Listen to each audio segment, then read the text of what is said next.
katika ugonjwa ambao watu wengi wanadanganywa huko mtaani, wanaume kwa wanawake, ni ugonjwa wa UTI, urinary tract infection, maambukizi kwenye njia ya mkojo. Watu wengi wanaambiwa wana UTI ili hali hawana UTI. Huu ugonjwa wa UTI upo sana mitaani kuliko ulivyo kwa watu wenyewe. Watu wengi hawana UTI. Watu wana mambo mengine, wanasumbuliwa na mambo mengine. Watu wana magonjwa ya zinaa, watu wana uvimbe kwenye mfumo wa mkojo, wana mawe kwenye mfumo wa mkojo. Wanaume wana maambukizi kwenye tezi dume, wanawake wana matatizo ya uzazi, lakini wanaambiwa wana UTI.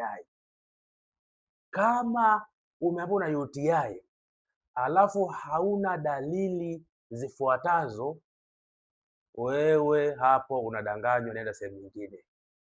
Kama haupati maumivu wakati wa kukojoa, upate ule mkereketo wakati wa kukojoa, maumivu ya tumbo chini ya kitovu, maumivu ya kiuno na nyonga, haupati homa, mwili unachemka chemka, na kama kwenye kipimo cha mkojo haijaonekana vile viashiria vya maambukizi, leukocyte, nitrite zile, kama hivi vitu havijaonekana alafu unaambiwa una UTI, shtuka, kimbia, nenda sehemu nyingine.